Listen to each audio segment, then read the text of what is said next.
Hi friends, ನಮಸ್ತೆ. Welcome to ಸ್ಪರ್ಧಾ Karnataka academy YouTube channel. ಸ್ನೇಹಿತರೆ, PST ಎಕ್ಸಾಮ್ ನೋಟಿಫಿಕೇಶನ್ ಆಗುತ್ತೆ ಅಂತ ತುಂಬ ದಿನಗಳಿಂದ ವೆಯ್ಟ್ ಮಾಡ್ತಾನೆ ಇದ್ದೀವಿ. ಸೊ ನೋಟಿಫಿಕೇಶನ್ ಆಗ ಟೈಮ್ ಹತ್ರ ಬಂದಿದೆ. ನಿಮ್ಮ ಪ್ರಿಪ್ರೇಷನ್ ಅಂತೂ ನಿಲ್ಲಿಸ್ದಂಗೆ ಕಂಟಿನ್ಯೂ ಮಾಡ್ತಾ ಬನ್ನಿ. ಸ್ಪರ್ಧಾ ಕರ್ನಾಟಕ ಅಕಾಡೆಮಿ ಯೂಟ್ಯೂಬ್ ಚಾನಲ್ನಲ್ಲಿ PST ಎಕ್ಸಾಮ್ಗೆ ಸಂಬಂಧಪಟ್ಟಂಥ ಮ್ಯಾಥ್ಸ್ ಕ್ವಶನ್ಸ್ನ ಈಗಾಗಲೇ 10 ವೀಡಿಯೋಸಲ್ಲಿ ಹೇಳ್ಕೊಟ್ಟಿದ್ದೀನಿ.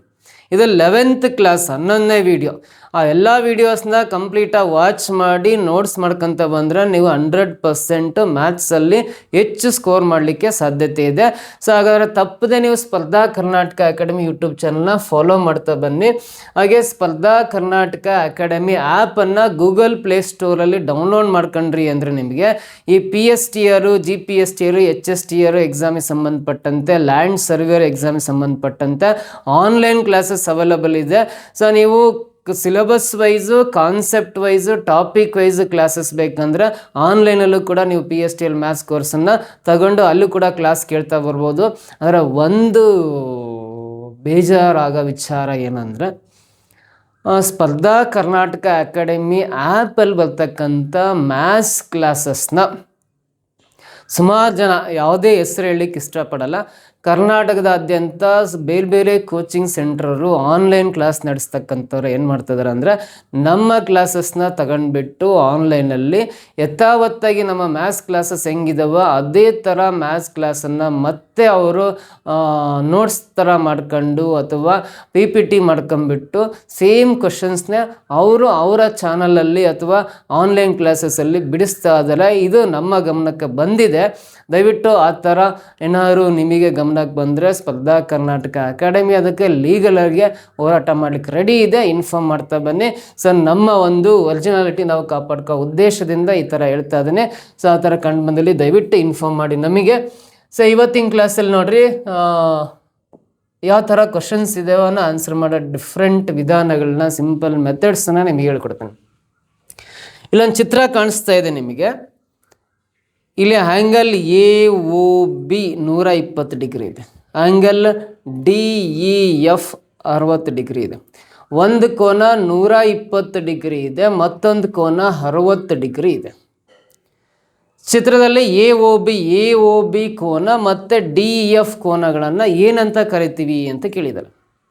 ಸೊ ಒಂದು ಕೋನದ ಅಳತೆ 120 ಡಿಗ್ರಿ ಇದೆ, ಮತ್ತೊಂದು ಕೋನದ ಅಳತೆ 60 ಡಿಗ್ರಿ ಇದೆ ಅಂದರೆ ಈ ಎರಡೂ ಕೋನಗಳ ಮೊತ್ತ 180 ಡಿಗ್ರಿ ಬರ್ತಾ ಇದೆ ಅಂದ್ರೆ, ಸೊ ಯಾವುದೇ ಎರಡು ಕೋನಗಳ ಮೊತ್ತ 180 ಡಿಗ್ರಿ ಆಗಿದೆ ಅಂದರೆ ಅವುಗಳನ್ನ ನಾವು ಎಂಥ ಕೋನಗಳು ಅಂತ ಕರಿತೀವಿ ಅಂದರೆ ಸಪ್ಲಿಮೆಂಟ್ರಿ ಆ್ಯಂಗಲ್ಸ್ ಅಂತ ಕರಿತೀವಿ. ಇಂಗ್ಲೀಷಲ್ಲಿ, ಕನ್ನಡದಲ್ಲಿ ಪರಿಪೂರಕ ಕೋನಗಳು ಅಥವಾ ಸರಳ ಕೋನ ಪೂರಕಗಳು ಅಂತ ಕರಿತೀವಿ. ಸೊ ಯಾವುದೇ ಎರಡು ಕೋನಗಳ ಮೊತ್ತ 180 ಡಿಗ್ರಿ ಇತ್ತಂದರೆ ಅವುಗಳನ್ನ ಪರಿಪೂರಕ ಅಂತ ಕರಿತೀವಿ. ಪರಿಪೂರಕ ಕೋನಗಳು ಅಥವಾ ಸರಳ ಕೋನ ಪೂರಕಗಳು ಅಂತ ಕರಿತೀವಿ. ಸರಳ ಕೋನ ಪೂರಕಗಳು ಅಂತ ಕರಿತೀವಿ. ಇಂಗ್ಲೀಷಲ್ಲಿ ಸಪ್ಲಿಮೆಂಟ್ರಿ ಆ್ಯಂಗಲ್ಸ್ ಅಂತ ಕರಿತೀವಿ. ಸೊ ಹಾಗಾದರೆ ಎರಡೂ ಕೋನಗಳ ಹೆಸರೇನಂತ ಕೇಳಿದರೆ ಪರಿಪೂರಕ ಕೋನಗಳು ಅಥವಾ ಸರಳ ಕೋನ ಪೂರಕಗಳು, ಸಪ್ಲಿಮೆಂಟ್ರಿ ಆ್ಯಂಗಲ್ಸ್ ಅಂತ. ಆಪ್ಷನ್ ಸೆಕೆಂಡ್ ಒನ್ನಲ್ಲಿ ಇದಿಲ್ಲ, ಇದು ರೈಟ್ ಆನ್ಸರ್ ಆಗಿರುತ್ತೆ. ಗೊತ್ತಾಯ್ತಾ? ಕೋನಗಳ ವಿಧಗಳ ಬಗ್ಗೆ ನೀವು ತಿಳ್ಕೊತಾ ಹೋದ್ರೆ ಸೊ ನಿಮಗೆ ಈಸಿಯಾಗಿ ಆನ್ಸರ್ ಮಾಡ್ತಾ ಬರ್ಬೋದು ಈ ಕ್ವಶನ್ಗೆ. ನೆಕ್ಸ್ಟ್ ಕ್ವಶನ್ ಬರೋಣ. The number of boys and girls in a class is in the ratio 7:5. The number of boys is 8 more than the number of girls. The total number of students in the class is ಅಂತಿದೆ. ಒಂದು ತರಗತಿಯಲ್ಲಿನ ಗಂಡು ಮತ್ತು ಹೆಣ್ಣು ಮಕ್ಕಳ ಅನುಪಾತ 7:5 ಆಗಿದೆ. ಗಂಡು ಮಕ್ಕಳ ಸಂಖ್ಯೆಯು ಹೆಣ್ಣು ಮಕ್ಕಳ ಸಂಖ್ಯೆಗಿಂತ 8 ಹೆಚ್ಚಾಗಿದ್ದರೆ ತರಗತಿಯಲ್ಲಿನ ಒಟ್ಟು ವಿದ್ಯಾರ್ಥಿಗಳ ಸಂಖ್ಯೆ ಎಷ್ಟು ಅಂತ. ನೋಡಿ, ಒಂದು ಕ್ಲಾಸಲ್ಲಿ ಬಾಯ್ಸ್ ಮತ್ತು ಗರ್ಲ್ಸ್ ಇದ್ದಾರೆ. ಬಾಯ್ಸ್ ಗರ್ಲ್ಸ್ ಯಾವ ರೇಷೋ ಪ್ರಕಾರ ಇದ್ದಾರೆ ಅಂದರೆ 7:5 ರೇಷೋ ಪ್ರಕಾರ ಬಾಯ್ಸ್ ಮತ್ತು ಗರ್ಲ್ಸ್ ಇದ್ದಾರೆ ಅಂತ. ಆಮೇಲೆ ಅಲ್ಲಿ ಬಾಯ್ಸ್ ಗರ್ಲ್ಸ್ಗಿಂತ 8 ಜಾಸ್ತಿ ಇದ್ದಾರೆ ಅಂತ ಕೊಟ್ಟಿದ್ದಾನೆ. ಬಾಯ್ಸ್ ಗರ್ಲ್ಸ್ಗಿಂತ 8 ವಿದ್ಯಾರ್ಥಿಗಳು ಜಾಸ್ತಿ ಇದ್ದಾರೆ ಅಂತ ಕೊಟ್ಟಿದ್ದಾನೆ. ನಂಬರ್ ಆಫ್ ಬಾಯ್ಸ್ ಗರ್ಲ್ಸ್ಗಿಂತ 8 ಜನ ಜಾಸ್ತಿ ಇದ್ದಾರೆ ಅಂತ ಕೊಟ್ಟಿದ್ದಾನೆ. ಹಾಗಾದರೆ ತರಗತಿಯಲ್ಲಿ ಒಟ್ಟು ವಿದ್ಯಾರ್ಥಿಗಳ ಸಂಖ್ಯೆ ಬಾಯ್ಸ್ ಗರ್ಲ್ಸ್ ಸೇರಿ ಟೋಟಲ್ ಎಷ್ಟು ಅಂತ ನೀವು ಕಂಡುಹಿಡಿಬೇಕು. ಸಿಂಪಲ್ ಮೆಥಡ್ ನೋಡ್ರಿ. ಬಾಯ್ಸ್ನ ರೇಷು ಗರ್ಲ್ಸ್ಗಿಂತ ಎಷ್ಟು ಜಾಸ್ತಿ ಇದೆ ಹೇಳ್ರಿ? ಈ 7 ಅನ್ನೋ ರೇಷು 5ಗಿಂತ ಎಷ್ಟು ಜಾಸ್ತಿ ಇದೆ? 2 ಜಾಸ್ತಿ ಇದೆ. ಸೊ ರೇಷನಲ್ಲಿ 2 ಜಾಸ್ತಿ ಆಗಿದ್ದಕ್ಕೆ ವಿದ್ಯಾರ್ಥಿಗಳ ಸಂಖ್ಯೆ ಅಂದರೆ ಬಾಯ್ಸ್ ಸಂಖ್ಯೆ 8 ಜಾಸ್ತಿ ಆಗಿದೆ. ಅನುಪಾತ ಬಾಯ್ಸ್ನ ರೇಷು ಗರ್ಲ್ಸ್ನ ರೇಷಿಗಿಂತ 2 ಹೆಚ್ಚಾಗಿರೋದ್ರಿಂದ ಟೋಟಲ್ 8 ಜನ ಬಾಯ್ಸ್ ಜಾಸ್ತಿ ಆಗಿದ್ದಾರೆ ಅಂತ. ರೇಷ್ 2ಗೆ 8 ಜನ ಆದರೆ ಒಟ್ಟು ವಿದ್ಯಾರ್ಥಿಗಳ ಸಂಖ್ಯೆ ಬೇಕಂದ್ರೆ ಬಾಯ್ಸ್ ಗರ್ಲ್ಸ್ ರೇಷ್ 2 ಆ್ಯಡ್ ಮಾಡಿರಿ. ಬಾಯ್ಸ್ ಗರ್ಲ್ಸ್ ರೇಷನ್ 2 ಕೂಡಿದಾಗ 7 + 5 12 ಆಗುತ್ತಲ್ಲ, ಇಂಟು 12 ಹಾಕೊಂಡ್ರೆ ರೇಷ್ 2ಕ್ಕೆ 8 ಜನ ಬಾಯ್ಸ್ ಆದರೆ ಒಟ್ಟು ವಿದ್ಯಾರ್ಥಿಗಳ ಸಂಖ್ಯೆ ಬೇಕಂದ್ರೆ ಇವೆರಡೂ ಸೇರಿ ಟೋಟಲ್ ರೇಷ್ 12 ಆಗುತ್ತಲ್ಲ, 12ಕ್ಕೆ ಎಷ್ಟು ಅಂತ ಕಂಡುಹಿಡಿಬೇಕು. 2 1 2 6 12 ಕ್ಯಾನ್ಸಲ್ ಆಗುತ್ತೆ.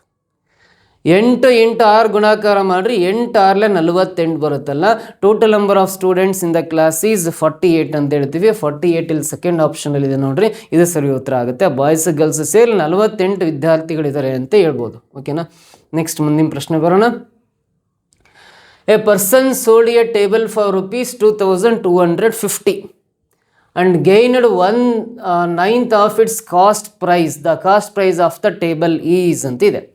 ನೋಡಿ, ಒಬ್ಬ ವ್ಯಕ್ತಿಯು ಒಂದು ಮೇಜನ್ನು 2250ಕ್ಕೆ ಮಾರಿ ಅದರ ಕೊಂಡ ಬೆಲೆಯ 9/1 ಲಾಭ ಪಡೆಯುತ್ತಾನೆ. ಕೊಂಡ ಬೆಲೆಯ 9/1 ಲಾಭ ಪಡೆಯುತ್ತಾನೆ. ಹಾಗಾದರೆ ಮೇಜಿನ ಕೊಂಡ ಬೆಲೆ ಎಷ್ಟು? ಅದರ ಕೊಂಡ ಬೆಲೆಯ 9/1 ಲಾಭ ಪಡೆಯುತ್ತಾನೆ ಅಂತ ಕೊಟ್ಟಿದ್ದಾನೆ. 9/1 ಅಂದರೆ ಅದನ್ನ 1/9 ಅಂತ ಹೇಳ್ತೀವಿ. 1/9 ಅಂದರೆ ಕೊಂಡ ಬೆಲೆಯನ್ನು 9 ಸಮಭಾಗ ಮಾಡಿದರೆ ಅದರಲ್ಲಿ 1 ಭಾಗದಷ್ಟು ಲಾಭ ಪಡ್ಕೊಂಡಿದ್ದಾನೆ ಅಂತ. ಹಾಗಾದರೆ ಈ 1 ಭಾಗದಷ್ಟು ಅನ್ನೋದು ಲಾಭ, 1 ಭಾಗದಷ್ಟು ಅನ್ನೋದು ಲಾಭ, ಈ 9 ಭಾಗದಷ್ಟು ಅನ್ನೋದು ಆ ವಸ್ತುವಿನ ಕೊಂಡ ಬೆಲೆ ಅಂತ ಬರ್ಕೋಬೇಕು. 1:9 ರೇಷು ಅಂತ ಬರೀಬೇಕು. ಸೊ ಅವನು ಲಾಭ ಪಡ್ಕೊಂಡಿರೋದು ಆ ಕೊಂಡ ಬೆಲೆಯ 9/1 ಲಾಭ ಪಡೆಯುತ್ತಾನೆ ಅಂದರೆ ಲಾಭದ ಅನುಪಾತ 1, ಕೊಂಡ ಬೆಲೆಯ ಅನುಪಾತ 9 ಅಂತ ಈ ಥರ ಸಿಂಪಲಾಗಿ ಬರ್ಕೊಂಡ್ರೆ, ಸೊ ಅದರ ಮಾರಿದ ಬೆಲೆ ₹2250 ಇದೆ ಅಂತ. ಹಾಗಾದ್ರೆ ಆ ಮೇಜಿನ ಕೊಂಡ ಬೆಲೆ ಎಷ್ಟು ಅಂತ ಕಂಡುಹಿಡಿಬೇಕು. ಸೊ ನೋಡ್ರಿ, ಮಾರಿದ ಬೆಲೆ ಅಂತ ಯಾವತ್ತು ಕಳ್ತೀವಿ ಅಂದರೆ ಕೊಂಡ ಬೆಲೆ ಪ್ಲಸ್ ಲಾಭ ಎರಡನ್ನೂ ಕೂಡಿದಾಗ ಮಾರಿದ ಬೆಲೆ ಸಿಗುತ್ತೆ. ಕೊಂಡ ಬೆಲೆಯನ್ನು ಲಾಭವನ್ನು ಸೇರಿಸಿದಾಗ ಅದರ ಲಾಭ ಮತ್ತು ಕೊಂಡ ಬೆಲೆಯನ್ನು ಎರಡನ್ನೂ ಆ್ಯಡ್ ಮಾಡಿದಾಗ ಎಷ್ಟಕ್ಕೆ ಮಾರಿದ್ದೀವಿ ಅಂತ ಮಾರಿದ ಬೆಲೆ ಸಿಗುತ್ತೆ. ಹಾಗಾಗಿ ಇವೆರಡು ಕೊಂಡ ಬೆಲೆ ಲಾಭದ ಅನುಪಾತ 9:1 ಕೂಡಿದಾಗ ಟೋಟಲ್ ರೇಷಿಯೋ 10ಕ್ಕೆ ಟೋಟಲ್ ಮಾರಿದ ಬೆಲೆ ₹2250 ಅಂತ. ಟೋಟಲ್ ರೇಷಿಯೋ 10ಕ್ಕೆ ಇವೆರಡೂ ರೇಷನ್ನ ಕೂಡಿದಾಗ ಮಾರಿದ ಅನುಪಾತ ಸಿಗುತ್ತೆ. ಮಾರಿದ ಬೆಲೆಯ ಅನುಪಾತ 10ಕ್ಕೆ ಮಾರಿದ ಬೆಲೆ ₹2250 ಆದರೆ ಕೊಂಡ ಬೆಲೆ ಬೇಕಾದರೆ ಅದರ ಅನುಪಾತ 9 ಇದೆಯಲ್ಲ, ಇಂಟು 9 ಹಾಕಬೇಕು. ಈ 0 ಕ್ಯಾನ್ಸಲ್, ಕೆಳಗಡೆ 1 ಇದೆ ಅವಶ್ಯಕತೆ ಇಲ್ಲ. 9ರಿಂದ ಗುಣಾಕಾರ ಮಾಡಿರಿ. 9 5 45 ದಶಕ 4, 9 2 18 4 22 ದಶಕ 2, 9 2 18 + 2 ಅಂದರೆ 20 ಬರುತ್ತಲ್ಲ. ₹2025 ಅನ್ನೋದು ಆ ವಸ್ತುವಿನ ಕೊಂಡ ಬೆಲೆ ಆಗಿರುತ್ತೆ, ಕಾಸ್ಟ್ ಪ್ರೈಸ್ ಆಗಿರುತ್ತೆ. ಆ ಮೇಜಿನ ಕೊಂಡ ಬೆಲೆ ಅಂದರೆ 2025 ಆಗುತ್ತೆ. ಆಪ್ಷನ್ 3rd 1 ಇದೆ ನೋಡ್ರಿ, ಇದು ಕರೆಕ್ಟ್ ಆನ್ಸರ್. ಈ ಥರ ಸಿಂಪಲಾಗಿ ಇಲ್ಲಿ ಕ್ವಶನ್ನ ಬಿಡಿಸ್ಬೋದು. ಓಕೆನಾ. ಮುಂದಿನ ಪ್ರಶ್ನೆ ಬರೋಣ. 1/3 of a number when added to 1 gives 5. The number is ಅಂತಿದೆ. ಒಂದು ಸಂಖ್ಯೆಯ 3/1 1 ಕೂಡಿದಾಗ 5 ಆಗುತ್ತದೆ. ಹಾಗಾದರೆ ಆ ಸಂಖ್ಯೆ ಅಂತಿದೆ. ನೋಡಿ, ಒಂದು ಸಂಖ್ಯೆಯ 3/1 1 ಕೂಡಿದಾಗ ನೋಡಿ, ಎಕ್ಸ್ ಅನ್ನೋದು ಒಂದು ಸಂಖ್ಯೆ. ಆ ಸಂಖ್ಯೆ ಯಾವುದಂತ ಗೊತ್ತಿಲ್ಲ, ಎಕ್ಸ್ ಅಂತ ತಗೊಳ್ಳೋಣ. ಎಕ್ಸ್ ಅನ್ನೋದು ಒಂದು ಸಂಖ್ಯೆ. ಈ ಸಂಖ್ಯೆಯ 3/1 ಅಂದರೆ ಇಂಟು 1/3 ಬರಿತೀನಿ. ಎಕ್ಸ್ ಅನ್ನೋದು ಸಂಖ್ಯೆ, ಆ ಸಂಖ್ಯೆಯ 3/1 ಅಂದರೆ 1/3 ಅಂತ ಬರ್ಕೊಂಡು. ಈ ಎಕ್ಸ್ ಒಂದು ಸಂಖ್ಯೆ, ಅದರ 3/1 1 ಕೂಡಿದಾಗ, ಇದಕ್ಕೆ 1 ಕೂಡಿದಾಗ ಆ ಸಂಖ್ಯೆ ಎಷ್ಟಾಗುತ್ತೆ? 5 ಆಗುತ್ತೆ. = 5 ಅಂತ ಬರೀತೀನಿ. ಹಾಗಾದರೆ ಆ ಸಂಖ್ಯೆ ಯಾವುದು ಅಂತ ಕಂಡುಹಿಡಿಬೇಕು. ಆ ಸಂಖ್ಯೆ ಯಾವುದು ಅಂತ ಕಂಡುಹಿಡಿಬೇಕು. ಸೊ ಎಕ್ಸ್ ಇಂಟು 1/3 ಲೆಫ್ಟ್ ಸೈಡಲ್ಲೇ ಇರಲಿ, +1 ರೈಟ್ ಸೈಡಿಗೆ ಬಂದರೆ -1 ಆಗುತ್ತೆ. ಸೊ 5 - 1 ಅಂದರೆ 4 ಬರುತ್ತೆ. 1/3 ರೈಟ್ ಸೈಡಿಗೆ ಬಂದರೆ ಉಲ್ಟಾ ಆಗುತ್ತೆ, 3/1 ಆಗುತ್ತೆ. 4 3 12 ಬರುತ್ತೆ. ಆ ಸಂಖ್ಯೆ ಎಷ್ಟು ಅಂದರೆ 12 ಬರುತ್ತೆ. 12 ಅನ್ನೋದು ಫಸ್ಟ್ ಆಪ್ಷನಲ್ಲಿ ಇದೆ ನೋಡ್ರಿ, ಇದು ಕರೆಕ್ಟ್ ಆನ್ಸರ್. ಈ ರೀತಿ ಸಿಂಪಲ್ಲಾಗಿ ಲೆಕ್ಕವನ್ನು ಬಿಡಿಸ್ಬೋದು. ಕ್ಲಿಯರಾ? ನೆಕ್ಸ್ಟ್ ಪ್ರಶ್ನೆ ಬರೋಣ. 5th question. The value of 6.25 × 6.25 - 1.75 × 1.75 / 4.5. ನೋಡಿರಿ 6.25 6.25 ಇವೆರಡು ಗುಣಾಕಾರ ಮಾಡಿ ಇದರ ಗುಣಲಬ್ಧದಿಂದ ಇದನ್ನು ಮೈನಸ್ ಮಾಡಿ ಆಮೇಲೆ ಆ ಡಿಫ್ರೆನ್ಸನ್ನು 4.5ರಿಂದ ಭಾಗಿಸಿದಾಗ ಅದರ ಬೆಲೆ ಎಷ್ಟು ಬರುತ್ತೆ ಅಂತ ಕೇಳಿದ್ದಾನೆ. ನೋಡಿರಿ, ನೀವು ಇವೆರಡು ಗುಣಿಸೋದಕ್ಕೆ 10 ನಿಮಿಷ ಟೈಮ್ ಬೇಕು, ಮತ್ತು ಬಾಕ್ಸಕ್ಕೆ ಒಂದು 10 ನಿಮಿಷ ಟೈಮ್ ಬೇಕು, 20 ನಿಮಿಷ ಬೇಕಾಗತ್ತೆ ನೀವು ಮ್ಯಾನ್ಯಲಿ ಕ್ಯಾಲ್ಕುಲೇಟ್ ಮಾಡ್ತಾ ಹೋದ್ರಿ ಅಂದರೆ. ಬಟ್ ಇದನ್ನು ಭಾಳ ಸಿಂಪಲ್ ನಿಮಗೆ ಹೇಳ್ಕೊಡೋದಾದ್ರೆ, ಎಲ್ಲಿ 6.25 ಇರುತ್ತೆ ಅಲ್ಲೆಲ್ಲ ಎ ಅಂತ ಬರ್ರಿ, ಎಲ್ಲಿ 1.75 ಕಾಣಿಸುತ್ತಲ್ಲ ಅಲ್ಲೆಲ್ಲ ಬಿ ಅಂತ ಬರ್ಕೊಳ್ರಿ. 6.25 ಹತ್ರ ಎ ಬರ್ಕೊಳ್ರಿ, 1.75 ಹತ್ರ ಬಿ ಬರ್ಕೊಳ್ರಿ. ಇಲ್ಲಿ 6.25 ಹತ್ರ ಎ ಹಾಕಿ, ಇಲ್ಲಿ ಎ ಹಾಕಿದರೆ ಎ ಇಂಟು ಎ ಸ್ಕ್ವೇರ್ ಆಗುತ್ತೆ. 1.75 ಹತ್ರ ಬಿ ಬರ್ಕೊಂಡು ಇಲ್ಲ ಬಿ ಬರ್ಕೊಂಡ್ರೆ ಬಿ ಇಂಟು ಬಿ ಸ್ಕ್ವೇರ್ ಆಗುತ್ತೆ. ಕೆಳಗಡೆ 4.5 ಹಾಗೇ ಇರಲಿ. ಇದು A square minus B square formula ಗೊತ್ತಿರ್ಬೇಕು. ನೀವು ನಿಬಂಧಿತ ನಿತ್ಯ ಸಮೀಕರಣಗಳು ಕಂಡೀಷನಲ್ ಐಡೆಂಟಿಟೀಸ್ ಅಂತ 8th ಸ್ಟ್ಯಾಂಡರ್ಡಲ್ಲ 9th ಸ್ಟ್ಯಾಂಡರ್ಡಲ್ಲ ಅಥವಾ 7th ಸ್ಟ್ಯಾಂಡರ್ಡಲ್ಲ ಬರ್ತವೆ, ಅಥವಾ ಇದು 6th ಸ್ಟ್ಯಾಂಡರ್ಡಲ್ಲೇ ಇರುತ್ತೆ. A square minus B square formula. A square minus B square ಏನಂತ ಬರಿತೀವಿ, A plus B into A minus B ಅಂತ ಬರೀತಾರೆ. ಕೆಳಗಡೆ 4.5 ಹಾಗೆ ಇರಲಿ. ಎ ಪ್ಲಸ್ ಬಿ ಅಂದರೆ ಎ ಅಂದರೆ 6.25, ಬಿ ಅಂದರೆ 1.75. ಇವೆರಡು ಕೂಡಿದಾಗ ಎ ಪ್ಲಸ್ ಬಿ ಅಂದರೆ 0.25 0.75 ಅಂದರೆ ಇವೆರಡು 1 2 + 6 8 ಆಗುತ್ತೆ. ಎ ಪ್ಲಸ್ ಬಿ ಅಂದರೆ ಎ 6.25 ಬಿ 1.75. ಇವೆರಡು ಕೂಡಿದಾಗ ಪ್ಲಸ್ ಮಾಡಿರಿ ಎಷ್ಟು ಬರುತ್ತೆ ಅಂದರೆ 8 ಬರುತ್ತೆ. ಎ ಮೈನಸ್ ಬಿ ಅಂದರೆ ಇದರಿಂದ ಇದನ್ನು ಮೈನಸ್ ಮಾಡಿದ್ರೆ 5 5 ಕಳೆದ್ರೆ 0, 12 7 ಕಳೆದ್ರೆ 5, 5 1 ಕಳೆದ್ರೆ 4, 4.50 ಬರುತ್ತೆ. ಅದನ್ನ 4.5 ಬರ್ಕೋಬೋದು. ಇವೆರಡು ಪ್ಲಸ್ ಮಾಡಿದರೆ 8 ಬರುತ್ತೆ, ಮೈನಸ್ ಮಾಡಿದಾಗ 4.50 ಬರುತ್ತೆ. ನಾನು 4.5 ಬರಿತೀನಿ. ಕೆಳಗಡೆ 4.5 ಇದೆಯಲ್ಲ ಅದು ಹಾಗೆ ಬರಿತೀನಿ. ಕೆಳಗಿರೋ 4.5 ಮೇಲಿರೋ 4.5 ಕ್ಯಾನ್ಸಲ್ ಆಗುತ್ತೆ. ಇನ್ನು ಉಳಿಯೋದು 8 ಮಾತ್ರ ಅಲ್ಲ, ಇದರ ಆನ್ಸರ್ 8 ಬರುತ್ತೆ. ನೋಡ್ರಿ, ಈ ರೀತಿ ಸಿಂಪಲ್ ಇದನ್ನು ನಾವು ಮಲ್ಟಿಪ್ಲಿಕೇಶನ್ ಮಾಡ್ದೇ ಕಂಡುಹಿಡಿಬೋದು. ಆನ್ಸರ್ ಇದಕ್ಕೆ 8 ಬರುತ್ತೆ. ಆಪ್ಷನ್ 3rd ಒನ್ ಇದಿಲ್ಲ, this is the correct answer. ನಾನು ಮಾಡೋ ಮೆಥಡ್ಸು ನಿಮಗೆ ಇಷ್ಟ ಆದರೆ ದಯವಿಟ್ಟು ಕಮೆಂಟ್ ಬಾಕ್ಸಲ್ಲಿ ಕಮೆಂಟ್ ಮಾಡಿ. ನಿಮ್ಗೆ ಏನು ಅನಿಸುತ್ತೆ ಅದನ್ನು ಕಮೆಂಟ್ ಮಾಡ್ತಾ ಬರ್ರಿ. ಕಮೆಂಟ್ ಮಾಡೋದು ಮಾತ್ರ ಮರೆಯೋಕ್ಕೆ ಹೋಗ್ಬೇಡ್ರಿ. ನೆಕ್ಸ್ಟ್ ಕ್ವಶನ್ ಬರೋಣ. ಮುಂದಿನ ಪ್ರಶ್ನೆ, ಇನ್ the figure the value of X is, ಕೊಟ್ಟಿರೋ ಚಿತ್ರದಲ್ಲಿ ಎಕ್ಸ್ನ ಬೆಲೆ ಎಷ್ಟು ಅಂತ ಕೇಳಿದ್ದಾರೆ. ಎ ಬಿ ಡಿ ಸಿ ಅನ್ನೋದು ಚತುರ್ಭುಜ ಥರ ಕಾಣಿಸ್ತಾ ಇದೆ. ಇಲ್ಲಿ ಎಕ್ಸ್ ಇದೆ, ಇಲ್ಲಿ ಎಕ್ಸ್ ಜಾಗದಲ್ಲಿ ಎಷ್ಟು ಬರುತ್ತೆ, what is the value of X ಅಂತ ಕೇಳಿದ್ದಾನೆ. ಎಕ್ಸ್ ಜಾಗದಲ್ಲಿ ಏನಿಲ್ಲ, ಎಕ್ಸ್ ಇದೆಯಲ್ಲ, ಎಕ್ಸ್ ಜಾಗದಲ್ಲಿ ಎಷ್ಟು ಬರುತ್ತೆ ಅಂತ ಕೇಳಿದ್ದಾನೆ. ವೆರಿ ಸಿಂಪಲ್ ನೋಡ್ರಿ, ಅಲ್ಲಿ ಎಕ್ಸ್ ಜಾಗದಲ್ಲಿ ಬರೋದು ಎಷ್ಟು ಡಿಗ್ರಿ ಕೋನ ಬರುತ್ತೆ ಅಂತ ಕಂಡುಹಿಡಿಬೇಕಂದ್ರೆ ಇಲ್ಲಿ ಎ ಕೋನ 60 ಡಿಗ್ರಿ ಇದೆ.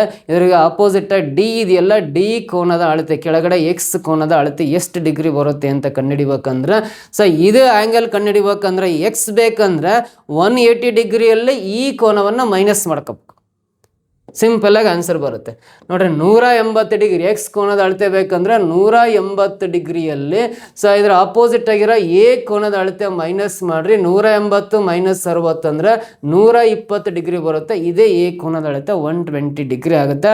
120 ಡಿಗ್ರಿ ಅಂತ ಆಪ್ಷನ್ 2nd ಒನ್ನಲ್ಲಿದೆ ನೋಡ್ರಿ. ಇದು ಕರೆಕ್ಟ್ ಆನ್ಸರ್. ಇನ್ನೂ ಕ್ಲಾರಿಟಿ ಬೇಕಂದ್ರೆ ನಿಮಗೆ ತೋರಿಸ್ಕೊಡ್ತೀನಿ. ಇದು 120 ಡಿಗ್ರಿ ಅಂತೇಳಿದೆ, 120 120 ಅಂತ ಬರೆಯ ನೆಕ್ಸ್ಟ್ ಜಾಗದಲ್ಲಿ. ಇದಿಷ್ಟು ಡ್ರಾ ಮಾಡಿರಿ. ಇವಾಗ ಬಿ ಡಿ ಸಿ ಅನ್ನೋ ತ್ರಿಭುಜ ಆಯಿತು. ತ್ರಿಭುಜದ 3 ಕೋನಗಳ ಮೊತ್ತ 180 ಇರಬೇಕು. ಇಲ್ಲಿ 60 ಇದೆ ಅಂದರೆ ಇವೆರಡೂ ಸೇರಿ 120 ಆಗ್ಬೇಕು ನೋಡ್ರಿ. ಇದಿಷ್ಟು ಸೇರಿ 120 ಆಗ್ಬೇಕು. ಇಲ್ಲಿ 20 + 40 60 ಆಗುತ್ತಲ್ಲ, ಇದು ಸೇರಿ 60 ಆಗುತ್ತೆ. ಈ ಕೋನದ ಅಳತೆ ಸೇರಿ 60 + 120 180 ಡಿಗ್ರಿ ಕರೆಕ್ಟ್ ಆಗುತ್ತೆ. ಇಷ್ಟೆಲ್ಲ ಮಾಡೋದಕ್ಕಿಂತ ನಾನು ಸಿಂಪಲ್ ಆಗಿ ಹೇಳಿದೆ, 180ರಲ್ಲಿ 60 ಮೈನಸ್ ಮಾಡಿರಿ, ಎಕ್ಸ್ ಕೋನದ ಅಳತೆ 120 ಡಿಗ್ರಿ ಸಿಗುತ್ತೆ. ಆಪ್ಷನ್ 2nd ಒನ್ ಇದೆಯಲ್ಲ ಅದು ಕರೆಕ್ಟ್ ಆನ್ಸರ್ ಆಗುತ್ತೆ. ಓಕೆನಾ, ಮುಂದಿನ ಪ್ರಶ್ನೆ ಬರೋಣ. In the figure A B parallel to C, A B ಅನ್ನೋದು ಸಿಗೆ ಸಮಾಂತರವಾಗಿದೆ ಅಂತ ಹೇಳಿದ್ದಾನೆ. ಎ ಬಿ ರೇಖೆ ಏನಿದೆಯಲ್ಲ ಇದು ಯಾವುದಕ್ಕೆ ಅಂದರೆ ಸಿಗೆ ಪ್ಯಾರಲ್ ಆಗಿದೆ, ಸಮಾಂತರವಾಗಿದೆ ಅಂತ ಕೊಟ್ಟಿದ್ದಾನೆ. C D parallel to E F, ಈ ಸಿ ಡಿ ಅನ್ನೋ ರೇಖೆ ಇ ಎಫ್ಗೆ ಪ್ಯಾರಲ್ ಆಗಿದೆ ಅಂತ ಕೊಟ್ಟಿದ್ದಾನೆ, ಸಮಾಂತರವಾಗಿದೆ ಅಂತ ಕೊಟ್ಟಿದ್ದಾನೆ.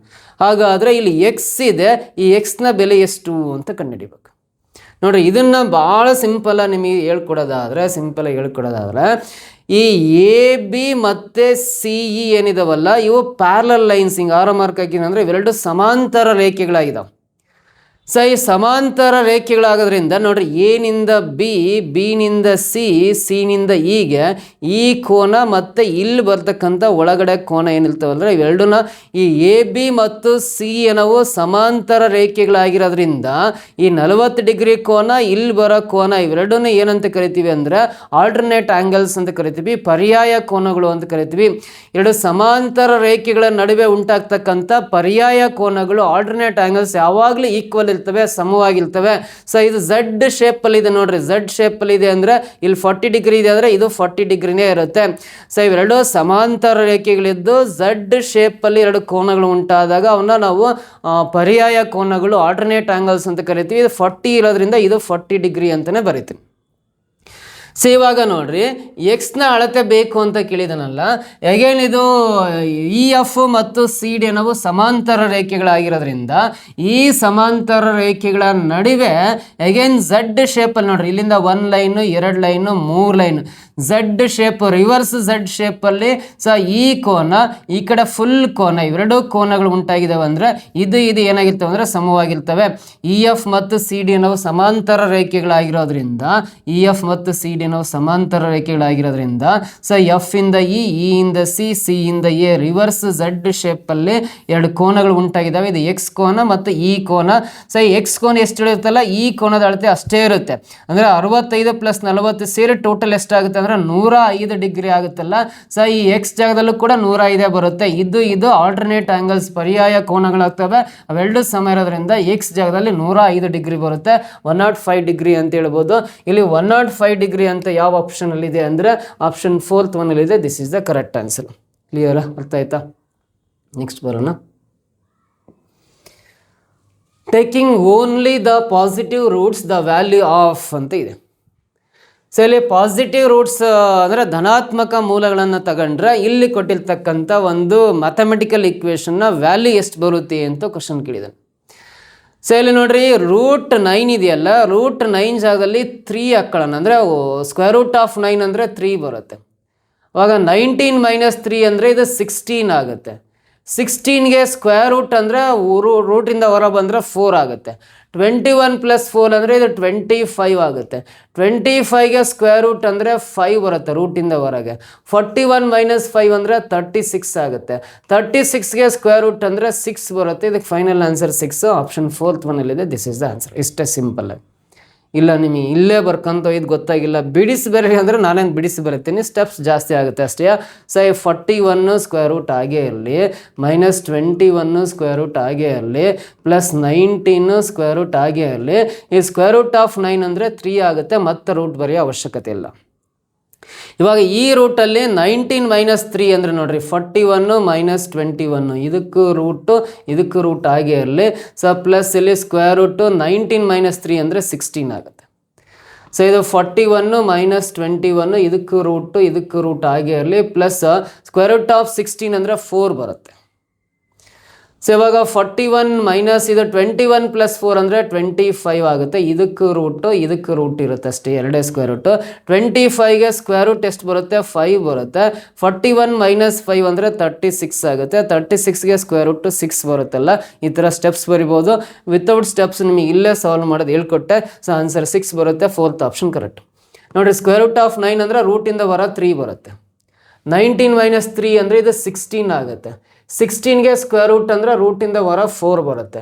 21 + 4 ಅಂದರೆ 25 ಬರುತ್ತೆ.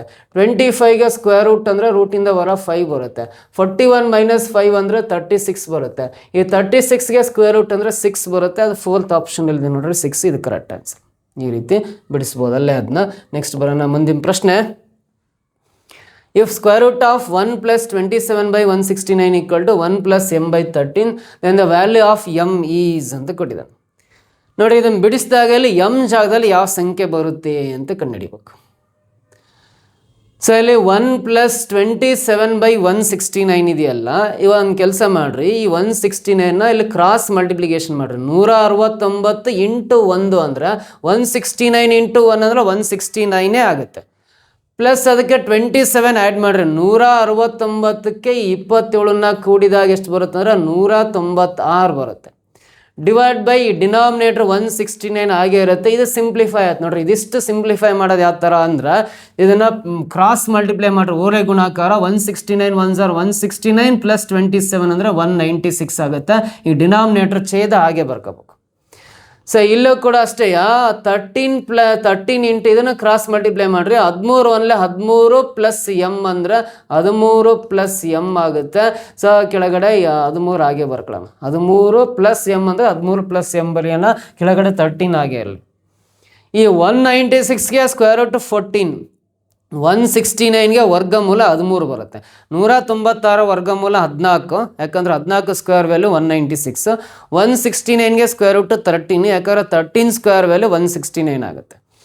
ಸೊ ಇಲ್ಲಿ 13 ಪ್ಲಸ್ ಎಮ್ ಡಿವೈಡ್ ಬೈ ಕೆಳಗಡೆ 13 ಆಗಿರಲಿ. ಇಲ್ಲಿ ಡಿನಾಮಿನೇಟರ್ 13, ಇಲ್ಲಿ 13 ಸೇಮ್ ಇದೆ, ಡೈರೆಕ್ಟಾಗಿ ಕ್ಯಾನ್ಸಲ್ ಮಾಡ್ಬೋದು.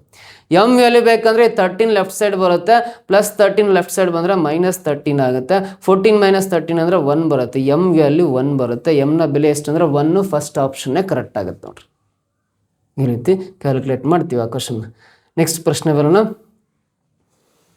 A 7-digit number is represented as 358247 where a is a digit.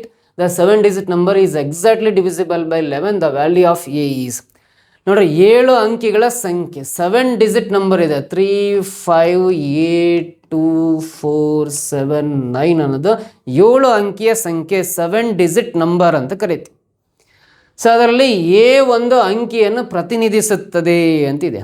ನೋಡ್ರಿ ಎ ಅನ್ನೋದು ಎ ಜಾಗದಲ್ಲಿ ಯಾವುದೋ ಒಂದು ಅಂಕಿ ಬರುತ್ತೆ ಅಂತ. ಈ 7 ಅಂಕಿಗಳ ಸಂಖ್ಯೆಯು 11ರಿಂದ ನಿಖರವಾಗಿ ಭಾಗವಾಗುತ್ತದೆ ಅಂತಿದೆ. ಈ 7 ಅಂಕಿಯ ಸಂಖ್ಯೆಯು 11ರಿಂದ ನಿಖರವಾಗಿ ಭಾಗವಾಗುತ್ತದೆ ಅಂತ ಕೊಟ್ಟಿದ್ದಾನೆ. ಹಾಗಾದರೆ ಎನ ಬೆಲೆ ಎಷ್ಟು ಅಂತ ಕಂಡುಹಿಡಿಬೇಕು. ನೋಡ್ರಿ ಎ ಜಾಗದಲ್ಲಿ ಯಾವುದೋ ಒಂದು ಅಂಕಿ ಹಾಕ್ಕೊಂಡು ಇದಿಷ್ಟು ನಂಬರ್ನ ಡಿವೈಡ್ ಮಾಡಿದ್ರೆ ಅದು 11ಇಂದ ಡಿವೈಡ್ ಆಗುತ್ತೆ. ಎ ಪ್ಲೇಸಲ್ಲಿ ಯಾವುದೋ ಒಂದು ಅಂಕಿ ಹಾಕ್ಕೊಂಡು ಇಲ್ಲಿರೋ ಯಾವುದಾದ್ರು ಒಂದು ಅಂಕಿನ ಎ ಪ್ಲೇಸಲ್ಲಿ ಹಾಕ್ಕೊಂಡು ಇದನ್ನು 11ರಿಂದ ಡಿವೈಡ್ ಮಾಡಿದ್ರೆ 11ರಿಂದ ಎಕ್ಸಾಕ್ಟ್ ಡಿವೈಡ್ ಆಗುತ್ತೆ ಅಂತ ಹೇಳಿದಾನೆ. ಹಾಗಾದರೆ ಎ ಜಾಗದಲ್ಲಿ ಬರ್ತಕ್ಕಂಥ ಅಂಕೆ ಯಾವುದು ಅಂತ ಕ್ವಶನ್. ನೋಡ್ರಿ 11ರ ಭಾಜಕತೆಯ ನಿಯಮ ನಿಮಗೆ ಗೊತ್ತಿದ್ದರೆ ಇದನ್ನು ಆನ್ಸರ್ ಮಾಡೋದು ಸಿಂಪಲ್. 11ರ ಭಾಜಕತೆಯ ನಿಯಮ ಏನು ಹೇಳುತ್ತೆ ಅಂದರೆ ಬಲಬದಿಯಿಂದ first place, third place, 5th place, 7th ಪ್ಲೇಸಲ್ಲಿರೋ ನಂಬರ್ಸ್ ಕೊಡ್ಕೋಬೇಕು. ಆಮೇಲೆ ಉಳಿದವು 2nd place, 4th place, 6th ಪ್ಲೇಸಲ್ಲಿ ಬೆಸ ಸ್ಥಾನದ ಅಂಕಿಗಳ ಮೊತ್ತ, ಸಮಸ್ಥಾನದ ಅಂಕಿಗಳ ಮೊತ್ತ. ಫಸ್ಟು ಸಮಸ್ಥಾನದ ಅಂಕಿ ಕೂಡ 7 + 2 9, 9 + 5 14 ಬರುತ್ತೆ. ಬೆಸ ಸ್ಥಾನದ ಅಂಕಿಗಳು 9 + 4 13, 13 + 3 16, 16 + a 16 + a ಅಂತ ಇದೆಯಲ್ಲ ಇದು ಬರುತ್ತೆ. ಈ ಸಮಸ್ಥಾನದ ಅಂಕಿಗಳ ಮೊತ್ತ ಬೆಸ ಸ್ಥಾನದ ಅಂಕಿಗಳ ಮೊತ್ತದ ವ್ಯತ್ಯಾಸ ಡಿಫ್ರೆನ್ಸ್ ಏನಿದೆಯಲ್ಲ ಆ ಡಿಫ್ರೆನ್ಸು 0 ಆದರೂ ಬರಬೇಕು, ಅಥವಾ 11 ಆದರೂ ಬರಬೇಕು, ಅಥವಾ 22 ಆದರೂ ಬರಬೇಕು, ಅಥವಾ 33 ಆದರೂ ಬಂದರೆ ಆ ಸಂಖ್ಯೆ 11ರಿಂದ ಡಿವೈಡ್ ಆಗುತ್ತೆ ಅಂತ ಕರಿತೀವಿ. ಸೊ ಇಲ್ಲಿ 0 ಬರೋಕ್ಕೆ ಚಾನ್ಸಸ್ ಇಲ್ಲ. ಡಿಫ್ರೆನ್ಸ್ 11 ತಗೊಳ್ಳೋಣ. ನೆಕ್ಸ್ಟ್ ನಂಬರು ಇವೆರಡು ಡಿಫ್ರೆನ್ಸ್ ಮಾಡಿದ್ರೆ 11 ಬರುತ್ತೆ ಅಂತ. ಅವಾಗ -14 ರೈಟ್ ಸೈಡ್ ಹೋದರೆ +14 ಆಗುತ್ತೆ. ಇದು 11 + 14 25 ಬರುತ್ತೆ. ಆಮೇಲೆ +16 ರೈಟ್ ಸೈಡಿಗೆ ಬಂದರೆ -16 ಆಗುತ್ತೆ. 25 - 16 ಅಂದರೆ 9 ಬರುತ್ತೆ. ಎ ಜಾಗದಲ್ಲಿ ಬರ್ತಕ್ಕಂಥ ಅಂಕೆ 9. 4th ಆಪ್ಷನ್ ಇದೆ ನೋಡ್ರಿ, ಇದು ಕರೆಕ್ಟ್ ಆನ್ಸರ್ ಆಗುತ್ತೆ. ಎ ಜಾಗದಲ್ಲಿ ಬರೋ ಅಂಕೆ 9 ಅಂತ ಹೇಳ್ಬೋದು. ಇಲ್ಲ ಇನ್ನೂ ಕ್ಲಾರಿಟಿ ಬೇಕಂದ್ರೆ ಆಪ್ಷನ್ ಥ್ರೂ ಮಾಡೋಣ. ಆಪ್ಷನ್ ಥ್ರೂ ಅಂದರೆ 3 5 ಎ ಆಗೇ ಇಲ್ಲ, ಎ ಪ್ಲೇಸಲ್ಲಿ ಡ್ಯಾಶ್ ಬರೀತೀನಿ, 2 4 7 9 ಬರೀತೀನಿ. ಎ ಜಾಗದಲ್ಲಿ 9 ಬರುತ್ತೆ ಅಂತೇಳಿದ್ನಲ್ಲ, ಇದೇ 9ನ್ನು ಈ ಎ ಜಾಗದಲ್ಲಿ ಹಾಕ್ಕೊಳ್ಳೋಣ. ಆಪ್ಷನ್ 4th ಫಸ್ಟ್ ಚೆಕ್ ಮಾಡಿಬಿಡೋಣ. 9 ಹಾಕ್ಕೊಳ್ಳೋಣ. ಇಲ್ಲಿ ಬೆಸ ಸ್ಥಾನದ ಅಂಕಿಗಳು 9 + 4 13, 13 + 9 22, 22 + 3 ಅಂದರೆ 25 ಬರುತ್ತೆ ಬೆಸ ಸ್ಥಾನದ ಅಂಕಿಗಳ ಮೊತ್ತ. ಉಳಿದ ಸಮಸ್ಥಾನದ ಅಂಕಿಗಳು ಕೂಡ 7 + 2 9, 9 + 5 14 ಬರುತ್ತೆ. 14 ಬರೀತೀನಿ. ಇವೆರಡು ಡಿಫ್ರೆನ್ಸ್ ಮಾಡಬೇಕು. 25 14 11 ಬರುತ್ತೆ. ಈ ಡಿಫ್ರೆನ್ಸ್ 11 ಅನ್ನೋದು 11ರಿಂದ ಭಾಗ ಆಗೋದ್ರಿಂದ ಈ ಎ ಜಾಗದಲ್ಲಿ ಬರ್ತಕ್ಕಂಥ ಅಂಕೆ 9 ಕರೆಕ್ಟ್ ಇದೆ ಅಂತ. ಡಿಫ್ರೆನ್ಸ್ 0 ಬರ್ಬೇಕಿಲ್ಲ, 11 ಬರ್ಬೇಕಿಲ್ಲ, 22 ಬರ್ಬೇಕಿಲ್ಲ, 33 ಬರಬೇಕು. ಹಂಗಾದ್ರೆ ಮಾತ್ರ ಅದು 11ಇಂದ ಡಿವೈಡ್ ಆಗುತ್ತೆ. ಹಾಗಾಗಿ ಎ ಪ್ಲೇಸಲ್ಲಿ ಬರೋ ಅಂಕೆ 9 ಅಂತ ಹೇಳ್ಬೋದು. ಗೊತ್ತಾಯ್ತಾ? ಸೊ ಈ ಥರ ಪ್ರಶ್ನೆಗಳನ್ನ ನಿಮಗೆ ಆನ್ಸರ್ ಮಾಡೋ ವಿಧಾನಗಳನ್ನು ಈ ಕ್ಲಾಸಲ್ಲಿ ಹೇಳ್ಕೊಟ್ಟಿದ್ದೀನಿ. ಸೊ ನೆಕ್ಸ್ಟ್ ಕ್ಲಾಸಲ್ಲಿ ಮತ್ತೆ ಬೇರೆ ಬೇರೆ ರೀತಿಯಾದ ಪ್ರಶ್ನೆಗಳನ್ನು ಯಾವ ಥರ ಸಾಲ್ವ್ ಮಾಡೋದಂತ ಹೇಳ್ಕೊಡ್ತೀನಿ. ಸೊ ನಾನು ಹೇಳ್ಕೊಡೋ ಮೆಥಡ್ಸ್ ನಿಮಗೆ ಇಷ್ಟ ಆದರೆ ದಯವಿಟ್ಟು ಒಂದು ಲೈಕ್ ಮಾಡಿ, ಕಮೆಂಟ್ ಮಾಡಿ, ನಿಮ್ಮ ಎಲ್ಲ ಫ್ರೆಂಡ್ಸ್ ಗ್ರೂಪಿಗೆಲ್ಲ ವಿಡಿಯೋ ಲಿಂಕನ್ನು ಶೇರ್ ಮಾಡ್ತಾ ಬನ್ನಿ. ನೆಕ್ಸ್ಟ್ ಕ್ಲಾಸಲ್ಲಿ ಮತ್ತೆ ಭೇಟಿ ಆಗ್ತೀನಿ. Thank you so much.